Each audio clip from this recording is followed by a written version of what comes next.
Have you ever picked up the guitar, all fired up, ready to practice, and then 10 minutes later, you're just bored, frustrated, and wondering if this is even working? Maybe you even put the guitar down for a few days, and then weeks, and before you know it, the cycle continues over and over again. And I know that feeling all too well because when I used to practice, I thought every single practice time would have to be super exciting. And sometimes it actually felt more like a chore. I had to sit there, pick up the guitar and just practice and practice. And, it wasn't the most fun thing to do sometimes. And sometimes, I would either burn out from overdoing it or I wouldn't practice at all. And I would feel guilty about that. And so many beginners go through that same process still to this day, because I teach some students and they tell me that that's exactly how they feel. But here's the truth. It's not about having superhuman motivation. It's about building small habits that actually stick. And that's what today's video is all about. I'm going to take the most powerful ideas from James Clear's book, The Atomic Habit, which has helped millions of people change their lives, and teach you how to apply them to guitar. So if you ever hated practicing, felt burned out, or just felt like you weren't cut out for this, stay with me. Because in today's video, I'm going to show you how to build a simple practice routine, so simple and rewarding that it'll feel strange when you actually skip a practice day. And the best part, you'll make more progress with less stress. So let's dive right in. And so here's the big shift. Stop waiting for motivation to happen. Design your practice as a habit so automatic that it feels weird when you miss a day or two. That way you'll make progress no matter how you feel on any given day. Now in this next part, I'm going to show you how you can start building your very first habit as a guitarist, even if you failed to stick to routines before. When most people think about practicing guitar, they imagine sitting down, feeling completely inspired, and then grinding away for an hour. The problem is that's not realistic. Motivation comes and goes. Some days you'll feel like a rock star, other days you'll just want to sit and watch Netflix all day. And if your progress depends only on those bursts of motivation, then you'll always end up stuck. This is exactly what James Clear talks about in Atomic Habit. Motivation might get you started, but habits keep you going. Let's imagine two guitar players, both of them beginners. One waits for motivation to practice. Some weeks he's very motivated and you can do it. Other week, he hardly touches the guitar at all. Their progress is slow, inconsistent, and probably very frustrating. And the other guitar player, he builds small habits, whether it's 5 minutes a day, but he doesn't wait for motivation. He just shows up. And over a year, that's over 24 hours of guitar practice that he put in without burning out. So which guitar player do you think improves the fastest? Well, it's the second one, every single time. So here's the big shift I want you to make. Stop waiting on motivation. Instead, design a practice as a habit so automatic that it feels strange when you don't do it. That way, you'll make progress on any day, no matter how you feel. And in the next part, I'm going to show you how to build your first habit as a guitarist, even if you failed before at sticking to routines. Okay, so now you know that motivation isn't the answer, habits are. But here's the million-dollar question.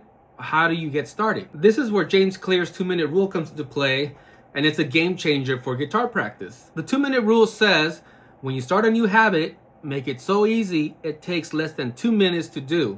Why? Because the hardest part of doing a habit is just getting started. Once you picked up the guitar and start playing for a few minutes, you'll keep on going after that. But if you set your goals too huge, like I'm going to practice for an hour today, you'll end up talking yourself out of it and not even practicing at all. So instead of saying I'm going to practice scales for the next 30 minutes, say to yourself, I'm going to practice one scale for 2 minutes. And that's it. Anybody can do that. And once you've done it, you've already won. Anybody can do that. And once you've done it, you've already won. You've reinforced that habit. And most of the time, you'll just keep on going because you're already holding the guitar and playing. So here's another example. If you struggle with finger exercises, make your habit that you'll sit down and play one finger exercise slowly for 2 minutes. Or if you want to work on chords, it's the same thing.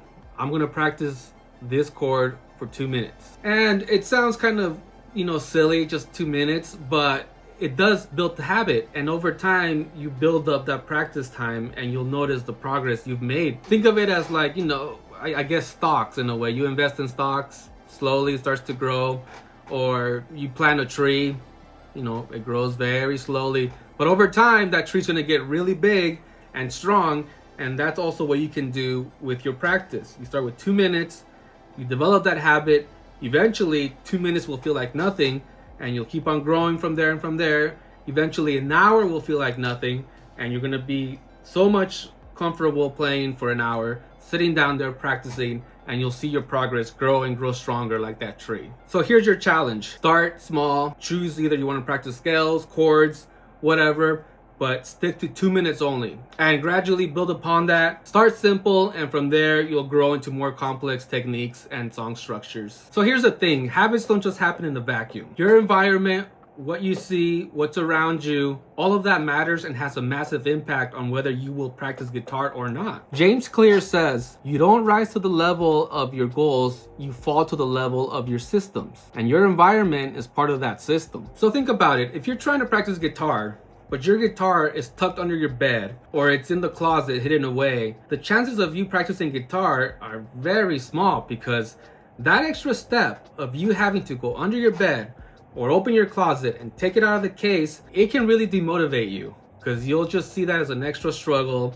You'll be like, I don't feel like doing that right now. Compared to if you have the guitar on the stand right next to your desk in your office or your room, and you can easily just grab it and start practicing. That's one step you eliminated from you getting to practice the guitar that day. So here are some practice examples.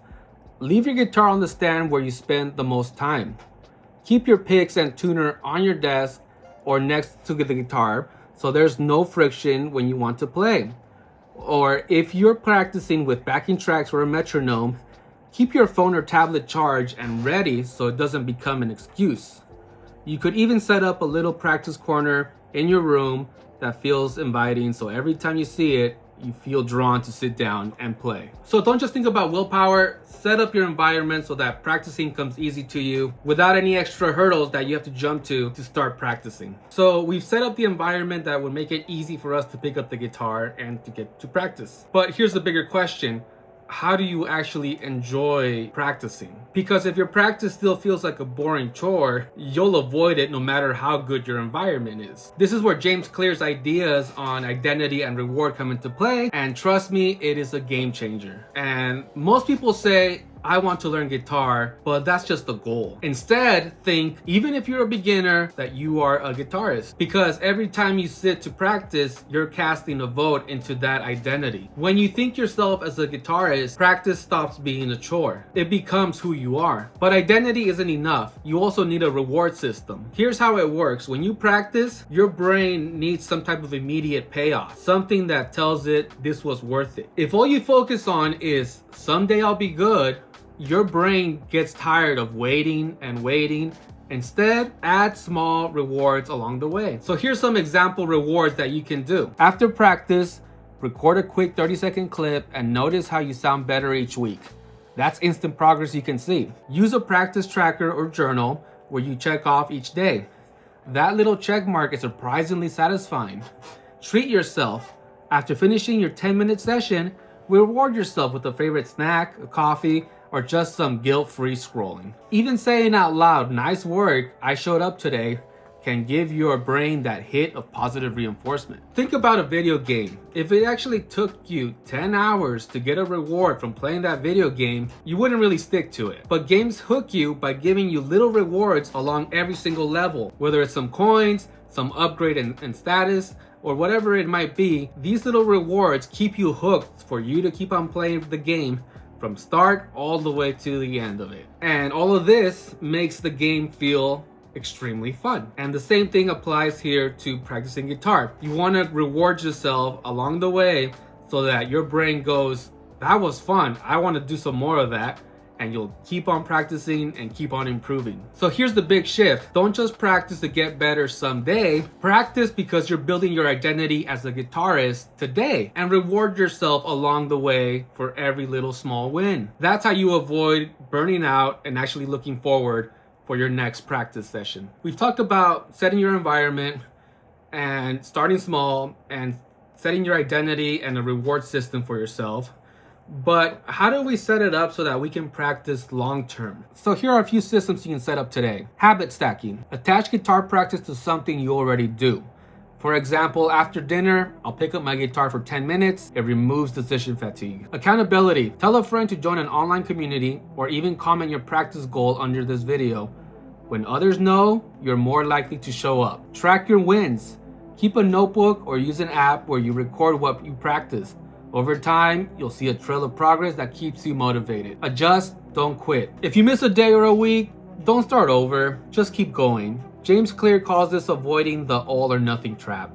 One missed day doesn't erase your identity as a guitarist. So playing guitar should be the same. You're practicing not to just get better tomorrow and get it over with.